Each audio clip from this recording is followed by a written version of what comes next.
I'm going to be your shoulder. I want you to be able to lean on me. I want to give you guidance, unconditional love, in the home. There's things for us to do. There's things we're going to do together. And then after a run, as a parent, I want to support you as best I can and, listen to you and give you ideas and all. But after you've been doing that with your kids, nagging about this, telling them about this. Then when you go to the practice pen, there needs to be a split in that your kids and you need to realize that what happened at the house stays at the house. We're going to the barn now. I'm going to be your coach. We're in the practice pen. All that stuff that came from the house, all that's, nagging and,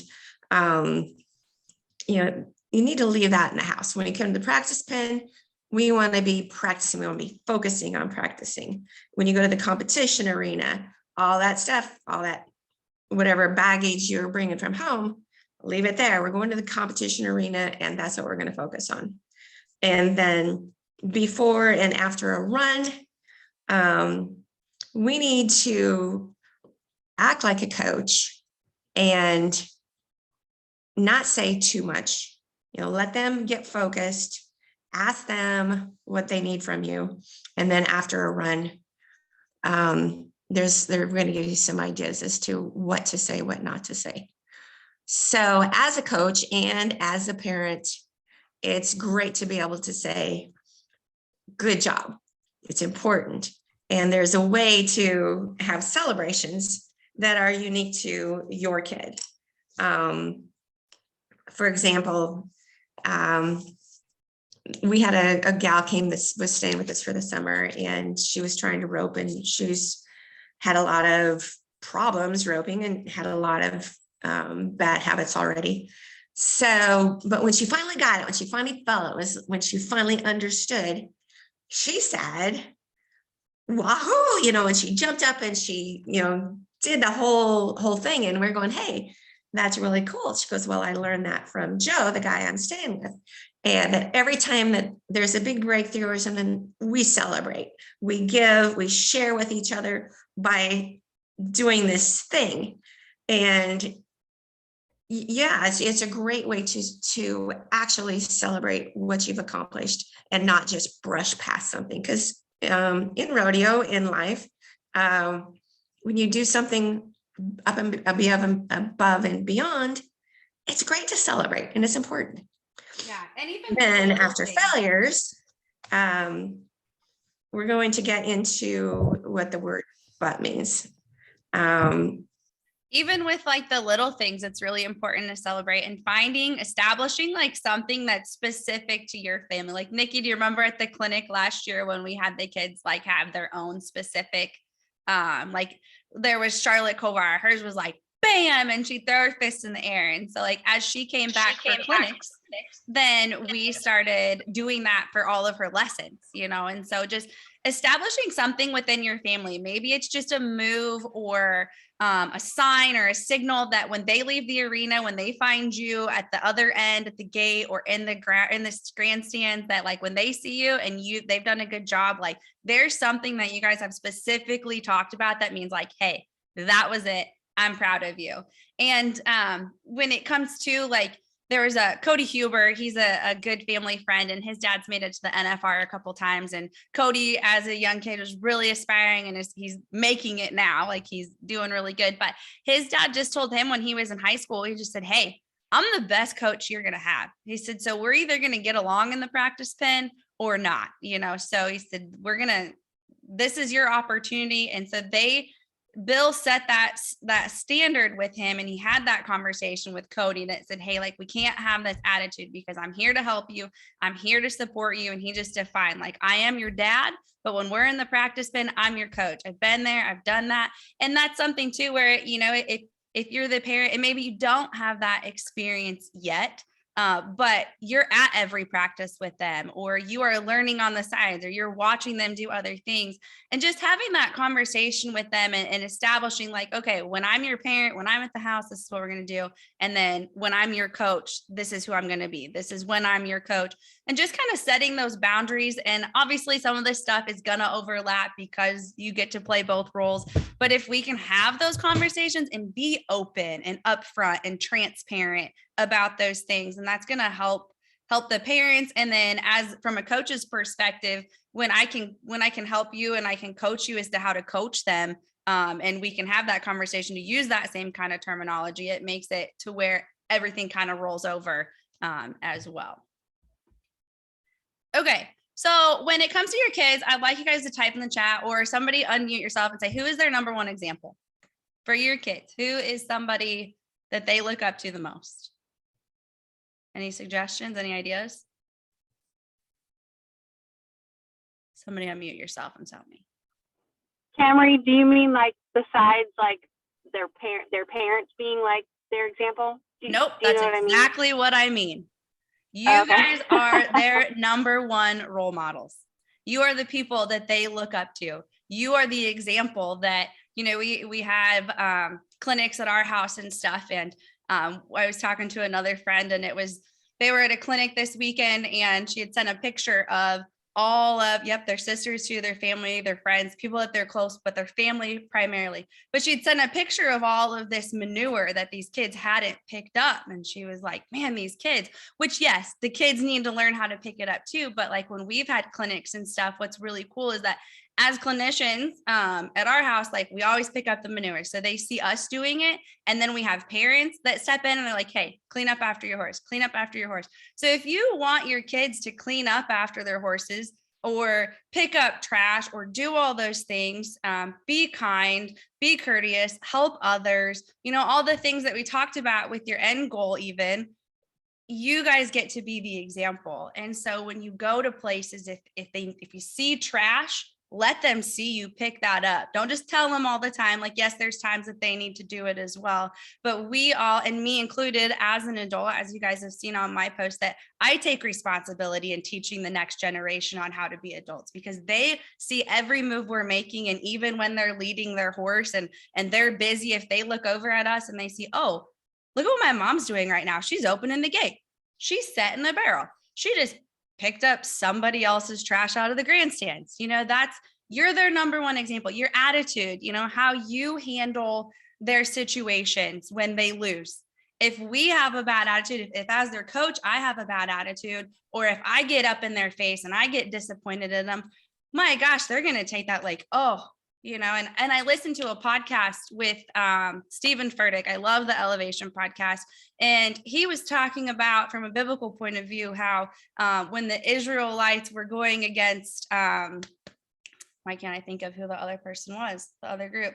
But the other ones, they had all of the weapons, you know, they had iron, they had blacksmiths, they had everything. The Israelites didn't have anything. They had no tools, but they took their 300 men and they went up against them because God gave them the tools. And the way that he went into explaining it further is that, like, as a parent, you know, when it comes to social media, when it comes to how to act, when it comes to how to handling that, as parents, as adults, we get to give those kids the weapons to defend themselves and to know how to act in those situations, because they don't know unless we teach them and they're looking to us. So just being conscious of when something happens, why did they react that way? You know, like some of you have heard me say too, my least favorite phrase is kids these days. Kids these days are the way they are because of adults these days. You know, that's the fact, because they listen, they learn, they see everything that we do, and they're going to mimic that. So just being conscious of that and making sure that we are being the number one example and leading by example. Okay, so now let's talk about helping, supporting, and rescuing. So a lot of people or a lot of times we hear the word help, you know, like, hey, I need help, which is great. We all need help and we all need support, but we don't always need rescued unless we're in a really bad situation. So sometimes when we define helping makes it easier for someone to do something by offering one's services or resources. Supporting is serving to collaborate, and rescuing is to free from confinement, danger, or evil. And then we'll go into the last point later. So when I think of helping, it's something that I can't do by myself. I need help. I'm 5'2", I'm 115 pounds. I am not physically strong enough to do this. Dad, will you help me pull this sled or do this? Or I'm one person, I can't pull the sled by myself. If we have to have a four-wheeler, can you help me do that? And that's when we want to help. The other part about helping, though, is that if you see things that your kids could use help with, but they really could do it themselves, and you jump in and help them, you're taking away their opportunity to show you they can do it themselves. You're taking away their opportunity to say, I can. So it's difficult. There's a time when they need help. They got a 60-pound saddle and a 16-hand horse. But if you challenge a kid to do it themselves with just a little assistance, you would be amazed what they can do on their own. So give them the opportunity to do it themselves, push them to do it themselves, and assist them in doing it themselves only to the degree that they absolutely cannot do it. And I think that kind of goes into supporting, like support them in giving them the tools or maybe an idea or a suggestion, but letting them come up with their own way to do it. And like, there's an example, there was a story about this dad and the dad and the little girl, and the little girl had come up to her dad, and she said, hey, will you help me peel this banana or eat this banana? So the dad took the banana, he peeled it for her, and the little girl ate it. He helped her. But then the next day, the babysitter comes in, and the babysitter, the little girl says, hey, will you help me peel this banana? And the babysitter said, well, how about instead of me doing it for you, how about if you go into the kitchen and maybe you can find a utensil or something that will allow you to break it open. She didn't tell her how, and she didn't know how she was going to do it, but she just said, hey, here's maybe an idea. If you go into the kitchen, I think you can find something that will help you. The little girl came back and she had cut the banana in half and she was peeling it from the middle. That's not what the babysitter thought she would do, but she was able to come up with her own way of peeling the banana. So it might not, that's the other thing too, like the kids might find out ways to do things that are even more strategic. And there's a family that used to come for lessons and stuff. We did a podcast with the mom. She's a dental hygienist, Brooke Gray. And they had set it up to where they had a pulley system in their barn. These kids were just 5 years old, but they had a pulley system set up so these kids could saddle their horses on their own, their horses and ponies, and they would work together. And she said, like, we set the pulley system up, but them strategizing how to get their ponies to stand there and all of that was all their creativity. So just giving them that opportunity to utilize their own minds and figure out things on their own versus just doing it for them, and helping them too much, I guess. And then there's rescuing. Go ahead and talk about that, Mom.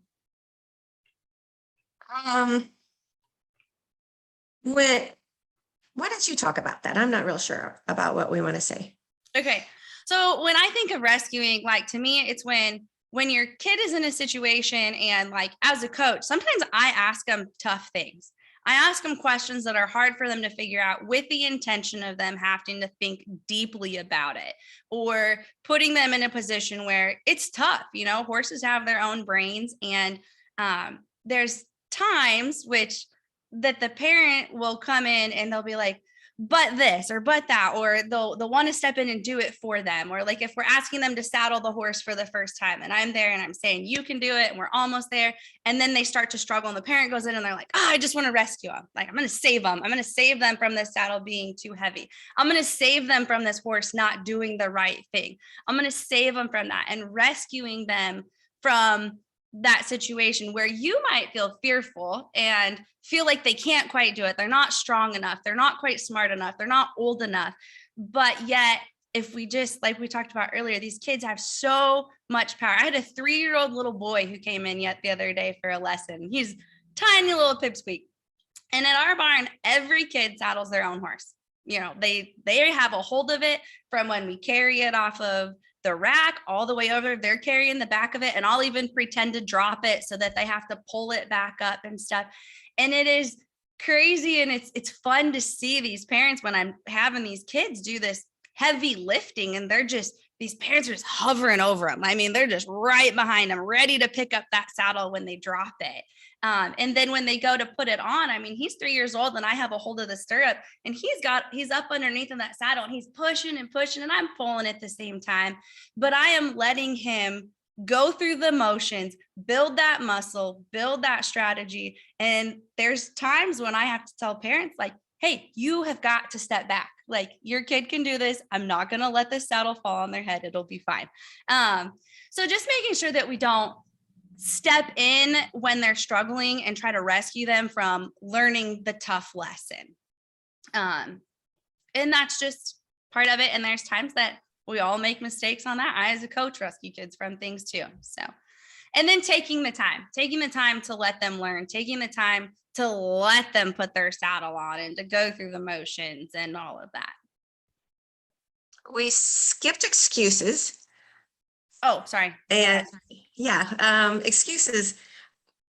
It's really interesting to me. I guess one of the biggest problems I got into was a woman who'd been divorced. She just had this one child, and she brought her for lessons. And as soon as she brought her, she started making excuses for her. She's never done this, or blah, blah, blah. And she gets upset about that, and blah, blah, blah, blah. And the horse she's got and I just stopped her. I said, let's just figure that out. And let's say this gal's name is Josie. Just let Josie tell me these things. We'll figure some things out, but let's let Josie do the talking here, and we'll find out what's going on with that horse. And every time she came, she's going, oh, I think that this horse had a bad deal, that he was misbehaved and got abused, and that's why he's acting the way he is. And I just have to calm her down. Says, we're not really going to talk about that, because we have no idea what happened to that horse, or if anything happened to him. We're going to do our best to teach this horse to be a better horse, and to teach your child how to ride this horse based on how he is, and how to make him a better horse. And about the third day she came in, and I says, listen, I says, you really need to just sit back and watch and let your daughter do the talking. Your excuses really don't mean anything to me, because I'm starting with a clean slate. I don't know your daughter that well. I don't know this horse at all, but I'm going to give your daughter the opportunity to show me what she knows, and to show me as she learns. And honestly, I really just want you to ask questions at the end. And I broke her heart. She was, and she went crying out. And I've known this gal for quite a while. And she came back in, and I says, I'm so sorry. I didn't handle that very well. I've hurt you. And so I need to learn from this. And she goes, nope. She says, I'm just a big softie, and I'm overreacting, and I want you to do exactly what you're doing with my daughter, because that's what she needs. She says, I'm going to sit in the corner with my computer, and you be the coach, and I'll shut up. And she did. And the rest of our time together was just delightful.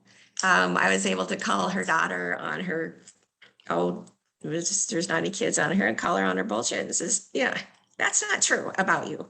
You are a tough little girl. You are strong enough. You are smart enough. And we're going to break this down. If you have any questions from me, ask me. We're going to figure this out. And this is on your plate. And it went great. It turned into a big, long, wonderful deal. That was a little lengthy, but anyway, excuses. Yeah, parents need to not give their kids excuses. Let their coach work it out with the kid. Yeah. And don't be afraid to call them on their excuses, which we'll talk about that later. And then just taking the time to let them fumble through things. I had a little girl who came and she hadn't ever saddled her own horse. And so she was with me for 2 days and she saddled every single horse. We rode 6 horses a day and she got it all done. She had to get up on the picnic table and figure it out. But by the time she's done, she had it mastered and she could do it from the ground. And 2 weeks later, I went to their place down in Southern Iowa and there her dad was. And he was saddling her horse for her again. And I said, Sean Murphy, what are you doing? Shouldn't probably say his last name, but he won't care. But I said, Sean, what are you doing? I said, she knows how to saddle her own horse. He's like, I know, but gosh, it just takes too much time. She takes too long. And I'm like, if you would just let her take the time for the first 5 times that she does it, then she'll be just as fast, So just taking that time to let them go through the things and fumble through. And obviously there's times that you have to save time. I completely understand that you're in a hurry or whatever, but when there's time, make sure, if you can just give them that extra 5 minutes, it'll be worth it. And then pretty soon that's going to lead to that much more independence. So then we kind of talked a little bit about earlier, just sitting down, defining those roles of who you are as their parent, as their coach, and then just creating a game plan. We have also created a contract. It's called the Parent, Coach, and the Child Athlete contract. So it's kind of going through those roles. It's a neutral agreement that you both get to reference. The kids get a chance to fill out their portion of it. And then the parents get a chance to fill out their portion of it. And then you come together to create a contract that you can both sign that's going to hold both sides accountable. It's going to eliminate some misunderstandings and just make it easier to keep everybody on the same page so that when you do have disputes, when you are frustrated as a child or as a parent, because kids get frustrated too with their parents, just like parents do with them. So it just is a thing for everybody to come back together to have understanding and allow you to work better as a team. And we start that with putting the ball in the child's court, asking them, like a lot of times we think we know what we want. Even as a coach, I have to get better at asking kids and reminding myself, going through this is just as good for me because I have to remember to ask those kids, what do they want? Not what do I want for them? Not what potential do I see in them as a rodeo athlete, but how far do they actually want to go as a rodeo athlete? That's important for us to know because if their goals aren't as big as mine are for them, well, then I need to help them achieve the goals that they have right now. So just asking that, like letting them say like, well, what are your goals? And then just listening to that and letting them speak through that. And then asking them, like, what kind of support do you need? And that's something that, as an adult now, I'm not good at asking for support. I'm not good at asking for help just because I don't think that we had these conversations like we could have in the past. And so that's part of just helping them learn what it is that they need to be successful as well. And think about that instead of just being told like, here, this is what it takes. No, like, what do you need emotionally, physically? What kind of supplies do you need? And then defining that as a parent and then as a coach. And then as we talked about earlier, celebrating the victories, like creating that action. And that's something that you can do for fun while you're headed to the rodeo. It's just be like, all right, guys, we're going to have one of the moms the other day. I was talking to her and she said, we had a truck talk today. And she put it in air quotes or whatever. We had a truck talk today. So having that truck talk, and this is something fun that you can be like, all right, what are we going to do when things go right? As a family, that kind of stuff. And then how can we verbally support you? Sometimes, like even now, there are things that my mom and I talk about it enough. We are very fortunate to have an open relationship, but there are things that she says sometimes that I'm like, why are you saying that? Like, that's not what I wanted you to say right now. And we've gotten past a lot of that, but me being able to tell her and say like, hey, when you say this, it means that to me. Like, this is what it really means. When you say, and even just defining, like, if your kids say is, well, can you say you're proud of me? And you might find that the things that they say will surprise you. And it's like, well, I actually mean this. Like, that's they're not getting the same meaning as to what you're intending.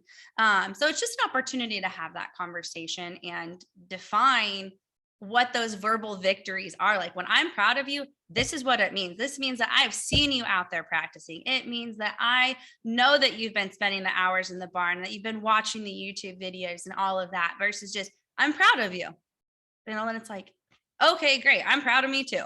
So just defining that kind of stuff, and what those words are and what it means to you, what it means to them, and all of that. And then having the conversation about consequences. When they aren't holding themselves accountable, what are the consequences? And letting them answer that question. Like, hey, if I didn't go do my chores when I was supposed to, or if I didn't go ride when I was supposed to, the next time I'm going to run 2 laps, or I'm going to do the dishes, or whatever. But letting the child say, like, hey, this is what I'm going to do, so that they have their own consequences. Do you have anything to add to that, Mom?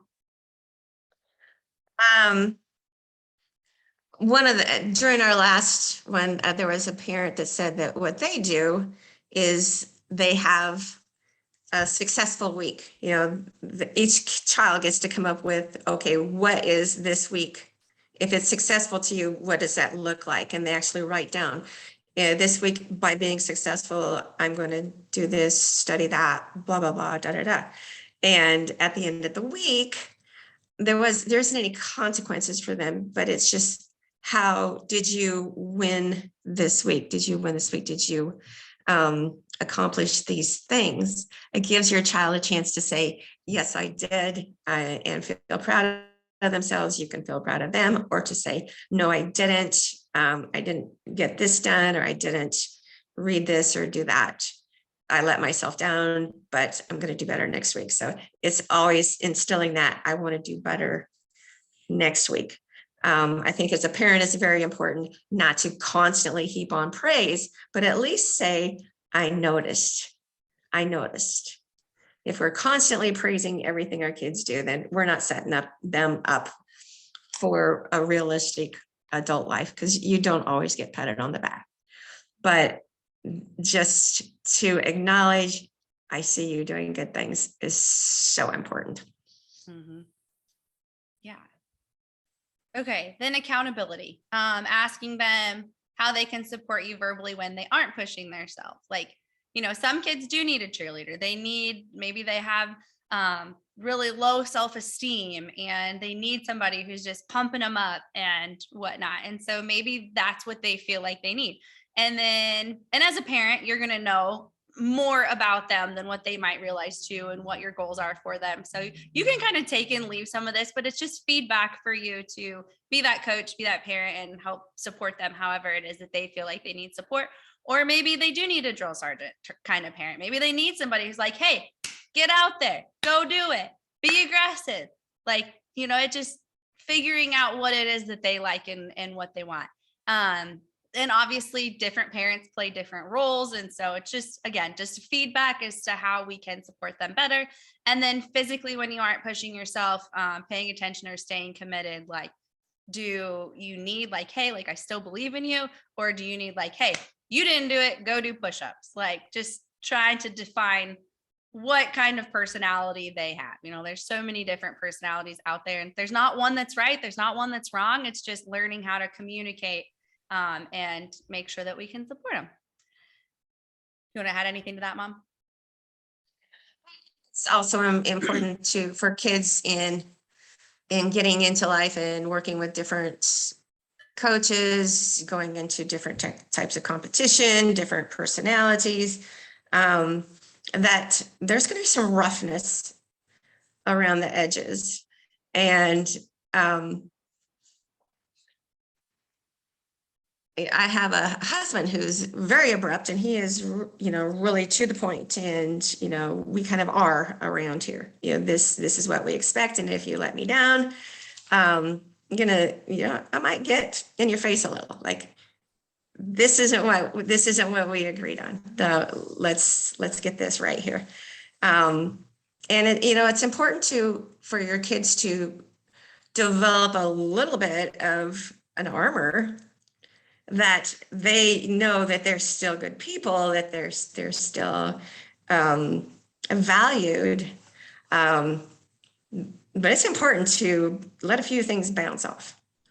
And yeah, if you're going into the rodeo world and you're not ready to run barrels when it's time to run barrels, someone might say, get your ass in there. It's time to run barrels. This is not a play day. Get in there and run barrels. And you've got to take a responsibility for not being there on time, doing your job.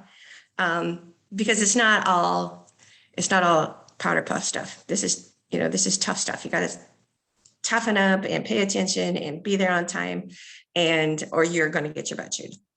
Yeah. And that kind of goes back to just what we started with, like preparing them for life, is what we want to be doing. So, and then there's definitely the times that, like I grew up in that kind of situation where sometimes it was like, gosh darn, like I could just use some words of affirmation. And then having that, just letting your children know that you see the good in them. And we kind of talked about that a little bit earlier, but recognizing them for the things that they're doing right, recognizing them for the things that you see them being successful in. And again, establishing those words that we talked about earlier that says, hey, like when I say I'm proud of you, this is what it means. When I say you did a good job, this is what I mean.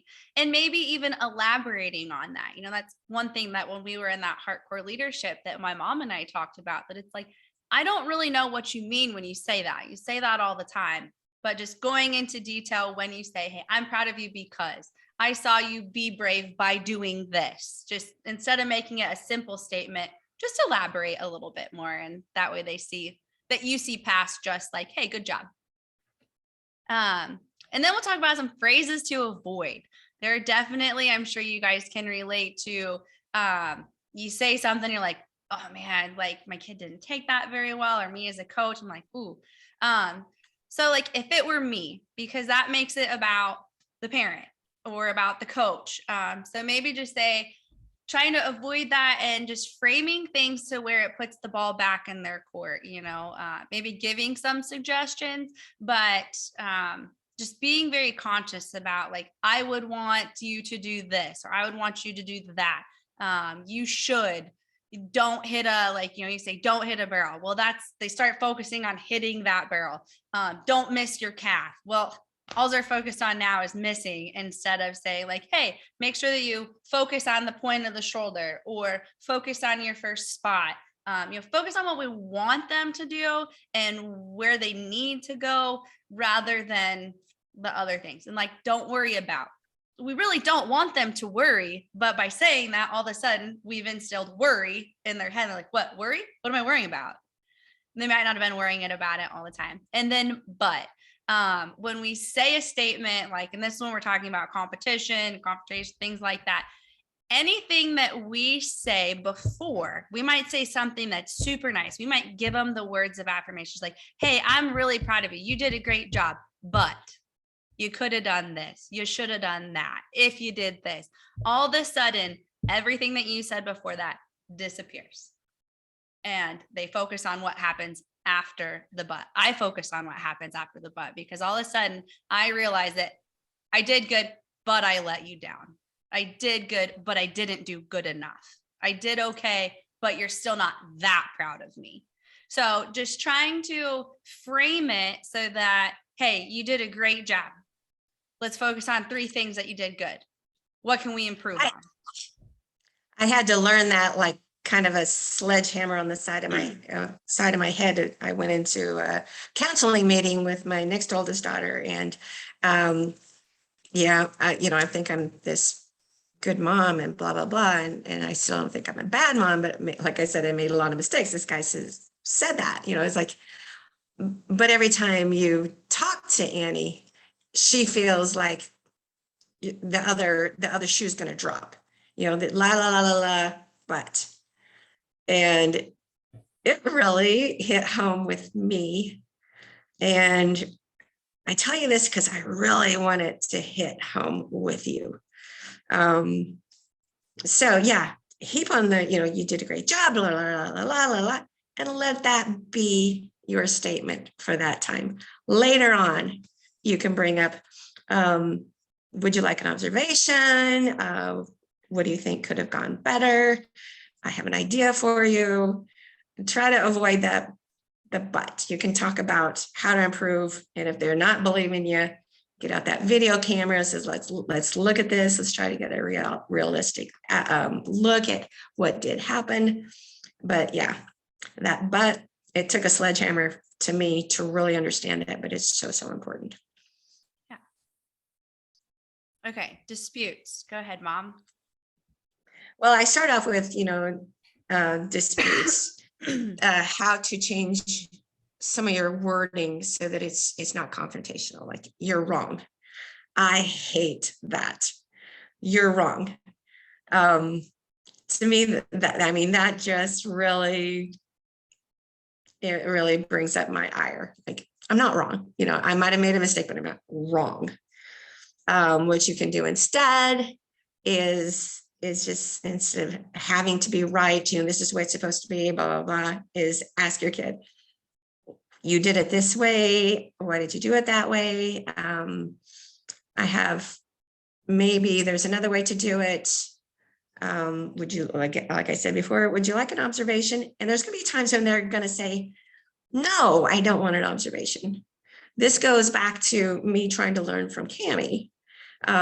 She's coaching me on riding my horse, and she's telling me this and she's telling me that. And I recognize now I do the same thing, did the same thing to her, do the same thing to the people I'm coaching sometimes. Sometimes you just want to figure it out. You want to digest what you already know, and just let me figure it out. Just quit yakking at me. Quit. Just let me figure it out. Let me bring my energy down. Let me be ready to listen to you again. Just as a coach, you really, really have to know when to give a break. Yeah. And sometimes with like my dad, who love him to death, and we've practiced together a lot. But there's things that maybe when I was growing up, at least, that maybe I learned, or something that I went and got help with, or that I practiced with. And then we'd be in the practice, and he'd be like, well, you need to do it this way. And I would say, but why? Like, can you tell me why I need to do it that way? Like, let's break it down. Why do you think that I should do it this way instead of that way? Or if your kid's really adamant in doing things a certain way, just say, okay, why that way? And what results are you getting in doing it the way that you're doing, rather than having that confrontation, like it's this way or it's that way. Well, no, let's break it down. Why is it this way? And what is the result that we want to get in the end? And what could we do differently to get that result? So just a little bit less resistance, a little more open-minded. And then if you are at a point that you just you're butting heads and it's not going to work, bring in reinforcements. Ask somebody else, maybe table it for the day and say, hey, all right, let's do it your way for today. Let's ask such and such. Let's go schedule a lesson. Let's send a video. Let's take a video. We'll talk about it tomorrow and come back and try it again. So just bringing in reinforcements and letting your coaches help you is really important too, and asking those questions. Another way to avoid disputes is just to ask them what they've learned. As they tell you, they might actually figure things out for themselves. So you might not know what they're thinking, or you might not know what that horse feels like to them. So ask them the question, and then you can ask them again, what did you learn about that?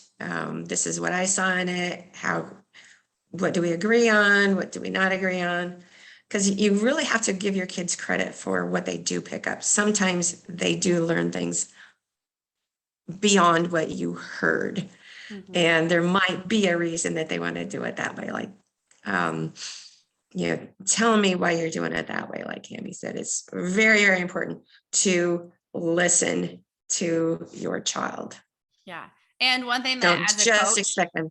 One thing that happens as a coach a lot is parents will all of a sudden, like, they'll start using my name. But remember, Cammie said this, like, exactly what you're talking about, and that it's the correct way. But when it comes from a parent, every parent that ever has come into my barn at some point in time always says, like, gosh, my kids listen better to somebody else, just because like we talked about in the beginning, you get to do all of those things. You get to be everybody for them. So just hearing it from someone else. So then if you can take the pressure off of, oh, I'm your mom and I'm telling you to do this, be like, oh, you remember what Cammie said?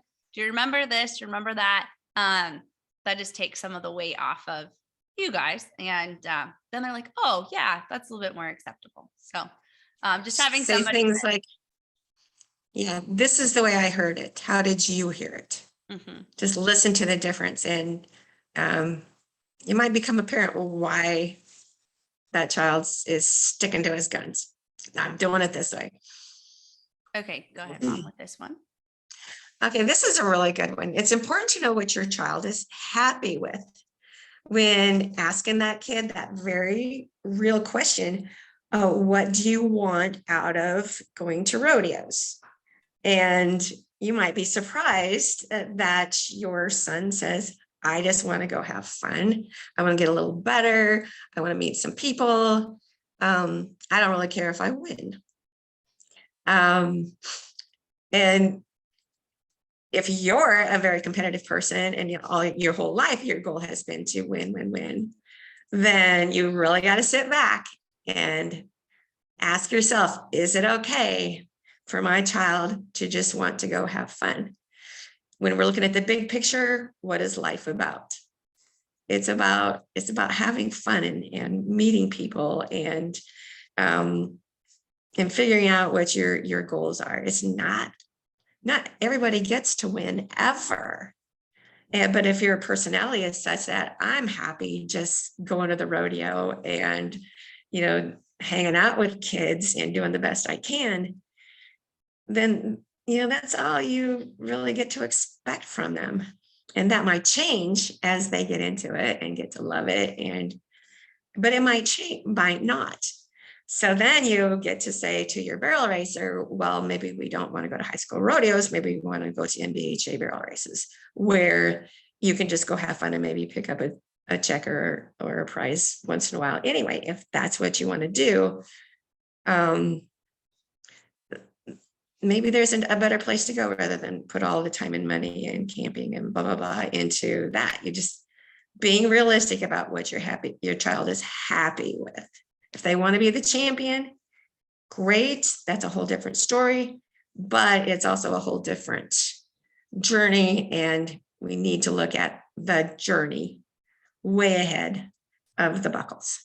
Okay. And then as we go into, like, we've kind of talked about putting the ball in the kids' court. And once you've had those conversations and you've kind of established this kind of stuff, then having that conversation with them is, this is how we're willing to support you.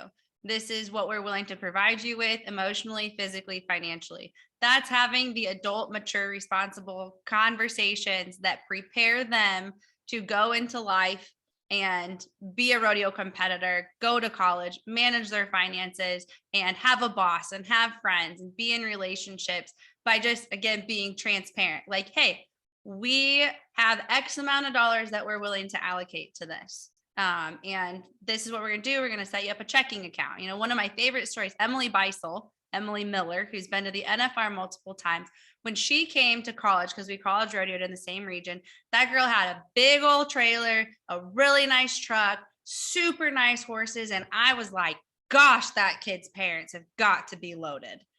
And I didn't know until a couple years ago when I did a podcast with her that her parents supported her with her first handful of horses. They opened her a checking account when she was in 9th grade, and she made her own money. She had to learn how to manage that checkbook, what it took to make those horses happen. She bought and sold horses to make what she's got now happen. And when she was in high school, her parents gifted her the horses that she had, her high school rodeo horses.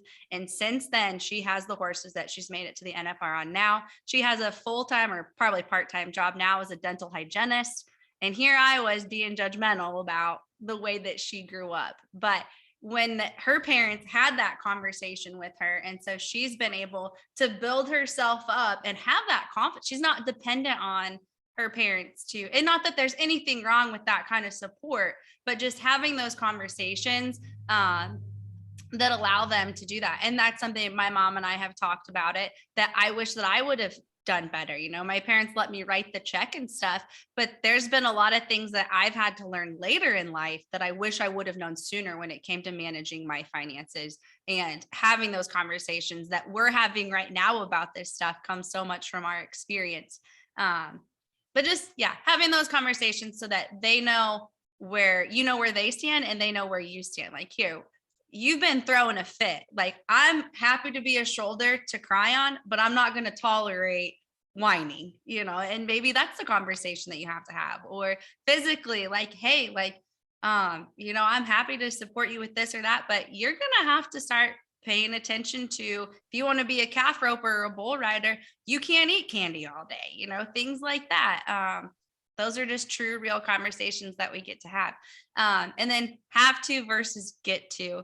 This is something that I catch myself doing a lot. Is, oh, I have to do this today. I have to do that today. When we can switch that and say, I get to do this. You get to rodeo. I get to support you. We get to have these friends and these trailers and the finances to do this. And we get to go do chores when it's negative 20 degrees out. Aren't we lucky? You know?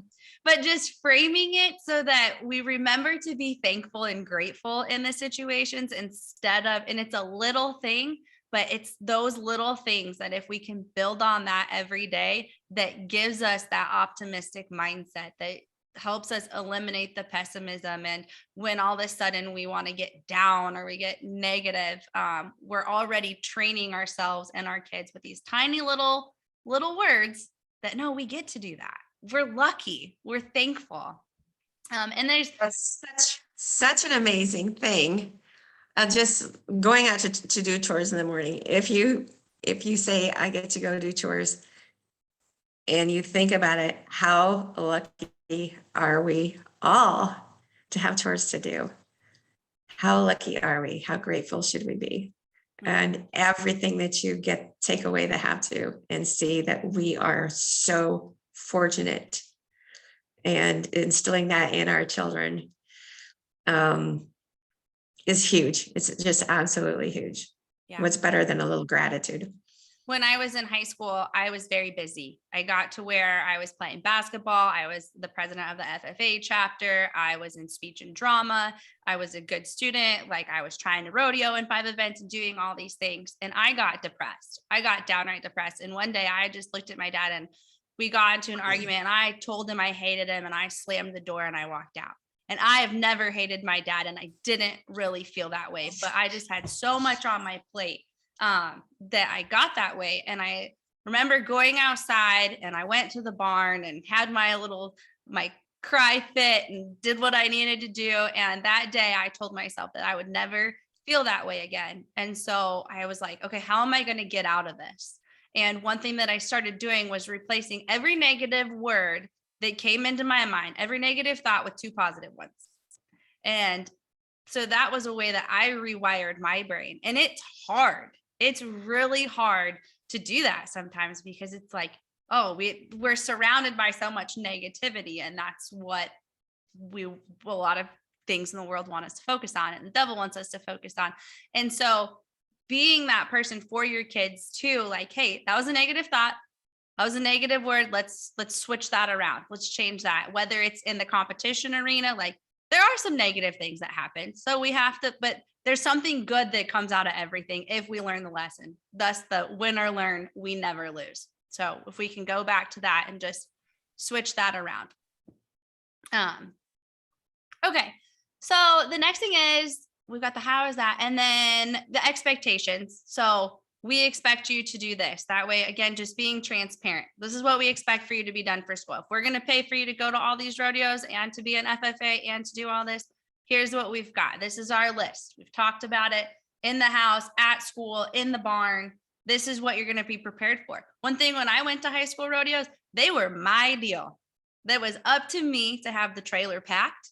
It was up to me to have the trailer hooked up, my saddles, everything that I needed to be a competitor was my responsibility, because it was my event. When I was at the rodeo, my parents made it perfectly clear that I was expected to saddle my own horses. Now, if I had a situation where I had 2 events overlapping and I couldn't get both horses ridden, Yeah, they'd support me then. They'd help me out. But I knew that the expectation was for me to take care of that stuff because it was my deal. And before we left, I mean, the truck was running with the air conditioner on and the cooler was packed when my dad got in the truck because he was working his butt off to pay for it. So that was the way it was. And I knew that. And so that was good. And then non-negotiables, kind of along with like what we expect, but like a poor attitude in our barn. If we have a poor attitude, we have a contract with different things, whining, bad grades, poor sportsmanship.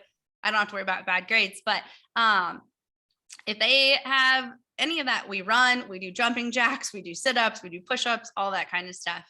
So just determining those things in your household as well. Do you have anything to add to that, Mom?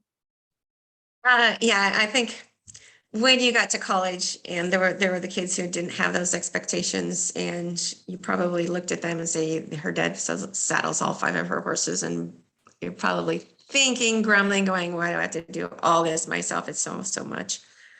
What happened when Stormy got to college? Yeah, there were a couple girls that their parents did a lot for them. And when we got to college, she'd never ran the calf chute. She didn't even know how to get off her horse and do that. And she hated school because for the first 6 months, because she'd never had to be responsible and feeding her horse and doing all this stuff. And even my very best friend, her dad drove everywhere for her and she was always allowed to be late and he did stuff. And oh man, was it rough. I mean, she was my best friend in the whole wide world. And we got to where we couldn't haul together for a while. And then one day she called me and she said, hey, Cam. And I was out of school at that point in time and she was still in it. She's like, I get it now. I understand why it was so frustrating hauling with me, because now I'm in those shoes where she was hauling with the girl whose parents had done everything for her. And all of a sudden it was like, gosh, I really was a pain in the butt, wasn't I? So just helping them, preparing them for the future and to be independent and be able to do those things on their own. So then the next thing, pregame, when we're getting ready to go to rodeos and stuff, just determine words that mean the same thing. Like, so for me, when I say sit, or we use the phrase hunker down, that word means an entire sentence worth of things. It's crunching your abs, it's getting your hips up underneath of you. It's doing all of these things, but it's a predetermined word so that when my kids come to lessons, I can say, hey, hunker down. And they're like, okay. And they can do all these things at once, because when it comes to saying things, we can only remember, we've got 18 seconds, in a barrel pattern. We've got 3 seconds in a breakaway run. We've got 8 seconds on a bull ride. They can't remember the paragraph that you tell them beforehand. So if we can eliminate it and just condense it into 3 words or 2 words that you both have defined that they know that you get to, that can be really helpful. And then go ahead. Yeah, for example, if I'm making a run, I'll set Cammy where I know I'm going to need a little reminder. And she can't say, pick up his shoulder and hustle him around the barrel.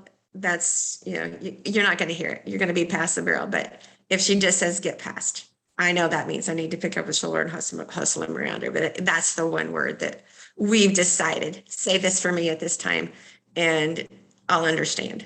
Yeah. And that get past me. So it's strategy. Yeah. Get your hands forward, get your body forward, all of those things. It's a complex word, but in one word, complex definition for one word. And then when it comes to them competing, let them tell you what their plan is instead of telling them what their plan should be. That can be, hey, what's your plan? My plan is to keep my tip down. Okay. Also maybe make sure you do this too. You can be there to help them and support them with maybe something that they missed out on or rewording it. But just make sure that they're leading the plan that they have to execute. And then ask them, how can I support you? Like, oh, I need to go, I forgot my string. Can you go grab that for me? Things like that can definitely help just before they compete. When it comes to nerves, how many of you get nervous for your kids? I get nervous watching them go sometimes. So smile a lot, Obviously you can't hide it all, because that's an energy thing, and energy is felt. But what we put into the world. So just trying to make sure that we have those positive reinforcing thoughts, like, okay, I just heard them tell me their plan. They know what they're doing. I trust that they've got the practice in. Say those prayers when you're super nervous, just pray it out. And just try to take deep breaths. The box breathing, the 4 count, inhale for 4, hold for 4, exhale for 4, and just continue to do that. You can breathe all the way in and like bring your shoulders up to your ears and then roll them back down, and then just exhale while you're doing that. Something new that I've learned that I didn't put in this PowerPoint is wiggling your fingers and toes. What happens a lot when we get nervous? Where does the energy get stuck? Does anybody know where? Like in your chest and in your shoulders, all right here. Like we clam up, like we get into that fetal position type deal.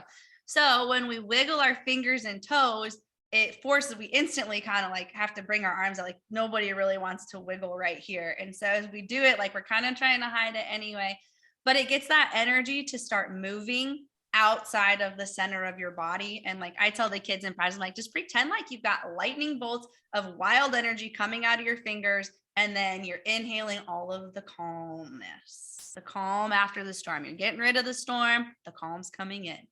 So that's just a little trick and it works great for the kids. It's been amazing to see that. One of my favorite pieces of advice came from one of Cammie's rodeo coaches, and this gal was getting ready to breakaway rope, and she was all tense. And he goes, "Suck up all the spit in your mouth. Just really get it. Just get all of it, hold of it. Okay, now spit." And so she spit and she laughed and she relaxed. Mm-hmm. Now, as a parent, when your nerves are coming through, my best advice is fake it. Do all those exercises, let your hair out, be sure you've gone to the bathroom. But yeah, just put on that. There's times like that, even when I barrel race it, I kind of wish I smoked, because those girls that smoke look so relaxed. So maybe it's for me, it's a Twizzler or something. Just do what you need to do. If you have to, fake it. Yeah. And there is something to be said for distraction too. Like I was trying to make the high school finals, and I had to do good at the last couple of rodeos I made. And I was like pumped up and I was ready to go, and I was super nervous and like way up in my head. And we were at Carson, Iowa at the rodeo. And right before I went, a girl got hurt. And I mean, completely head over heels, fell down, had to have the ambulance come in. And I'm like starting to kind of freak out in my head. And this kid, and super nice kid, but he came up to me, and it was just like not the time. I was just like, whatever, Derek. And he comes in and he says, "Hey, you know what my horse's name is?" And I'm like, "I don't care what your horse's name is." And he's like, "Well, his name's Spider."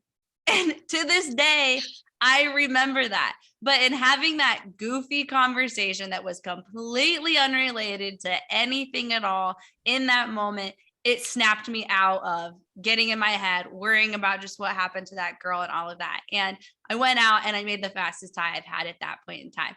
So utilizing some kind of silly strategy to just snap people out of like being over focused or too in their head, there's that too. Just something just unrelated, and then they can come back to. There's another coach that they recommend that you don't focus on your run until 15 minutes before. Go have fun. You're there to have fun, have a good time. It only takes 15 minutes for you to get in the zone. If you're trying to be in the zone for an hour beforehand, you have worn yourself out.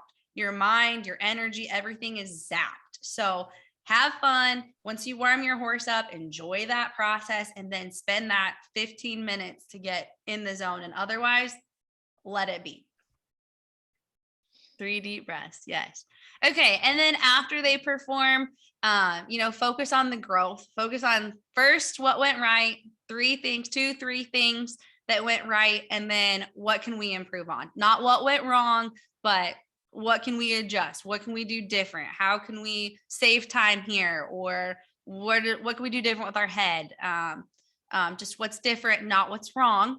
Everything happens for a reason. Win or learn, we never lose. There's always, if we won all the time, then we could never get better because we wouldn't be learning anything. And then focus on what we can control. Like I wear this ring all the time. And my mom gave it to me and it's got a cross on it. The first one that she got me had the serenity prayer on it because I would get so in my head about like, oh, all these things are going on and everything's happening and blah, look around. And I was so focused on the things that were out of my control that I couldn't focus on the things that were in my control. So if it's, oh, it was so muddy, out of your control, it was muddy for everybody. Next, what's next? Like just focusing on those things. And then just when you're in those kinds of conversations and watching those videos, saying like, hey, I'm just coaching you right now. I'm still your parent. These are just a coaching perspective. So just reestablishing that. And then handling disappointment. How many of you have kids who get disappointed? I have kids that I coach. Yes. And it's tough. And I think this is funny. Mama said there'd be days like this, but when I was little, you can tell the story because you're probably better at it, but. Yeah, little girl looks a lot like Cammie did when she'd do an exhibition at a rodeo or something. And even at 3 years old, she had a nice little horse, but she had to ride the horse in order to get it to do things right. And she'd come out and she'd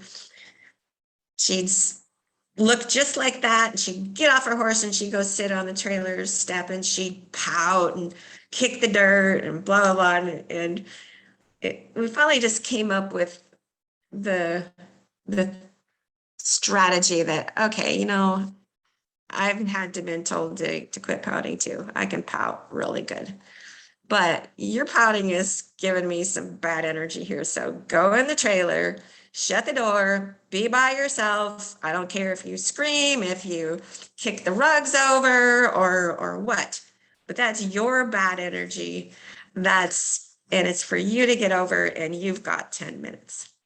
When you come out at the time, it was like, okay, take a deep breath, go find some friends, go do something else, but it's over. That run is over. There's hundreds of rodeos ahead of you. That is over. Now I might tell her to go have a beer.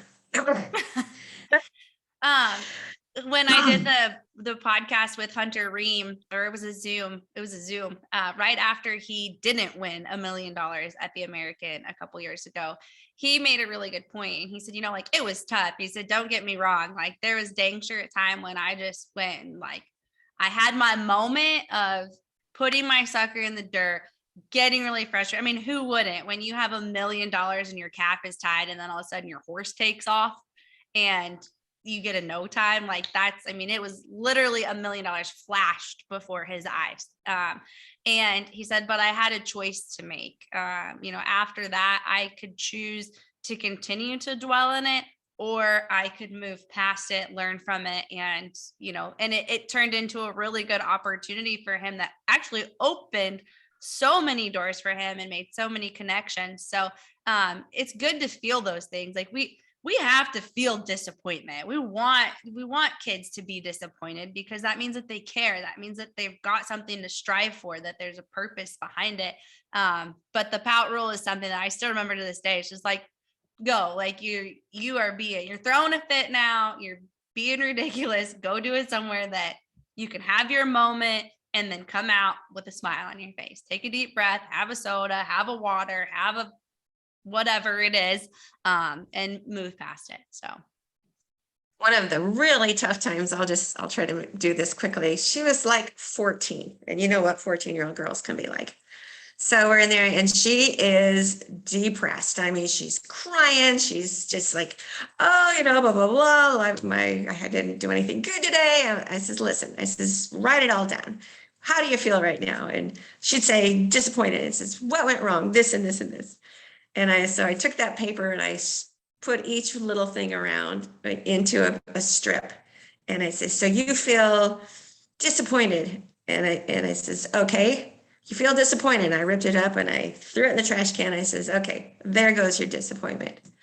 And I feel like nobody likes me. And so he says, okay, this says nobody likes you. Do you really think that's true? No, we ripped it up and put it in the trash can. We went through everything she wrote down. By the end of it, she goes, okay, I get it. It's temporary. Those feelings are temporary. And it's just important that's just one way we got through that particularly Yeah. solemn day. And then just some last tips that we have. Let somebody else video. A lot of times, like whenever my mom videos, it's kind of like doesn't zoom in just right. And then she's trying to watch over the video. So it comes down and everything. I'm terrible. Like and when you let somebody else video, you get to watch it in real time. And when we watch it with our own eyes versus through a screen, which it shouldn't be much different, and technology's come a long ways, but it still is different in just seeing those tiny little details. So ask the mom, the kid, the dad, maybe not the dad. Dads usually aren't very good videographers, but ask somebody who you trust to take a good video.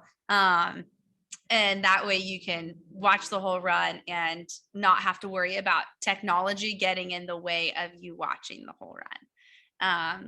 Celebrate the small victories, like, hey, you have been working on that one step on the backside of the barrel, or you have been working on your mark out, or whatever that tiny little detail is. Focus on that and build on it. There's success is a series of small steps, and the journey is one step at a time.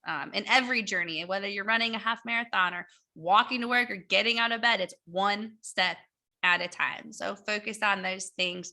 Use that motion that you guys have physically agreed upon as a family, your words of affirmations, with no buts. And then just keep it fun. Like this is kind of an intense talk, but it's got to be fun for everyone. So try to keep it fun, try to keep it light. And children will shut down a lot faster if they're worried about what happens when they come back to the arena, or when they get back to the trailer. There's been some unfortunate situations that I have encountered and seen that there's a lot of kids who are so worried about about disappointing their parents that they're never going to perform very well, because when they get back to the trailer, they know that they didn't make their dad proud. They didn't make their mom proud. Even if I do this, even if I get out this time, if I don't rope him in 2 seconds, my dad's not going to be happy, or my mom's not going to be happy, or I'm not going to be as good as my sister, or whatever it may be. So just make sure that, wherever they're at, we're meeting them where they're at right now.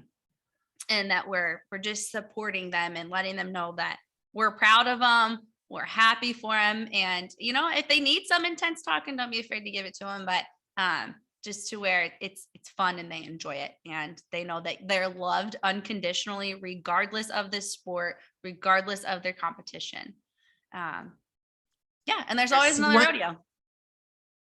There's one more thing that, last time it just kind of came up, but a final tip, something that I really regret happening. There's got to be consequences when your kids don't live up to your expectations. My son Tyler, he used this example before. He didn't like that I used it, but here it is. He wasn't a go-getter when you got home from work and you've left him a list of stuff to do. This is what you need to do today. And there was 4 kids at home, and you look in and you can see through the window, and they're scrambling. They're going to get all this stuff done before they get in trouble when we walk through the door. And usually they had it done, but Tyler was one that Annie might do his chores for him. Sometimes he turned into an absolutely wonderful man, but I just got tired of it. And there was some things that he just wasn't getting done. And I made the mistake of telling him, Tyler, if you don't step this up, if you don't do what I expect you to do, then you're not going to karate anymore. And he didn't, there's whatever it was, he didn't fulfill my expectations, and then there I was. I had to take karate away from him.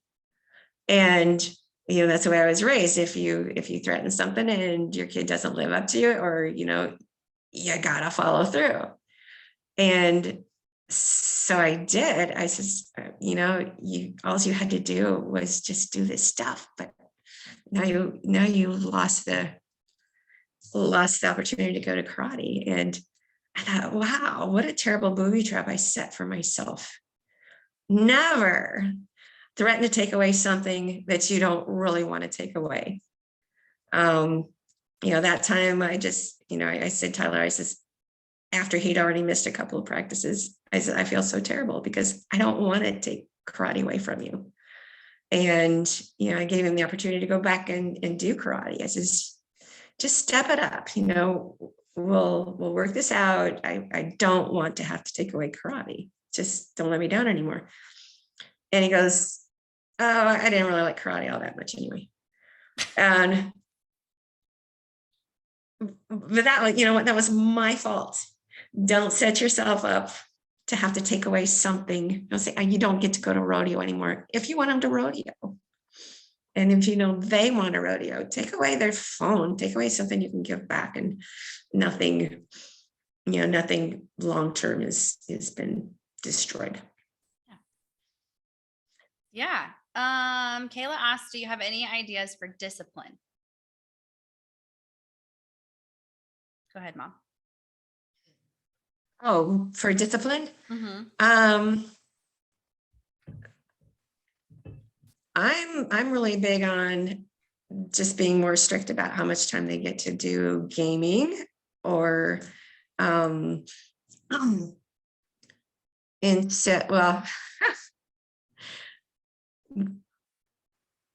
me an example. With my kids, when they wouldn't pick up their clothes, I just threw them out in the garage. I just made everything harder for them rather than easier for them. And the kids didn't have phones back then. If they did, I'd as sure as heck take away their phone. That's something that they really. Yeah. When we kind of talked about that contract, and I'll definitely put that on like the RodeoKids and the Pony Pro ambassador and page. But one thing about the discipline is when we go through and we're really transparent about like, hey, if you don't do this, then this, and let them write out like whatever instant it is you're talking about, whether they're not paying attention or they're not listening or they're not doing their chores or whatever.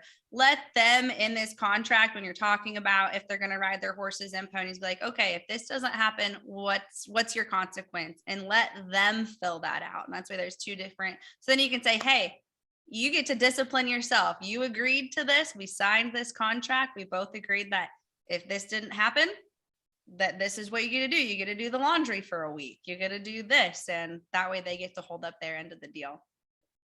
Something really cute that you guys might have seen on RodeoKids is this young man and his sister, when they get to fighting, then they get to go hand in hand down the road on their horses, or down, I presume, anywhere. They get to hold hands and act loving.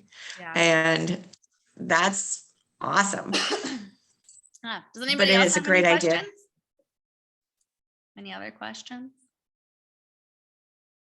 No. And sometimes we all make mistakes, and just be open. Hey, like my mom said, I don't really want to take that away from you. I'm sorry. There are times that we get to just realize like, that didn't work. Like, whoops, I get to own up to that and own up to it. Don't be afraid to say like, hey, I messed up. Like, that's part of being a human. We make mistakes. We get forgiven. Forgive yourselves for those times that things don't go quite as planned. You're doing your best. Everything that you do is with the best of intentions always. And so just don't be too hard on yourself, and just be open with them, because someday they're going to be in your shoes too. So just like, hey, like, I messed up. Let's move forward. And don't dwell on anything. Yeah.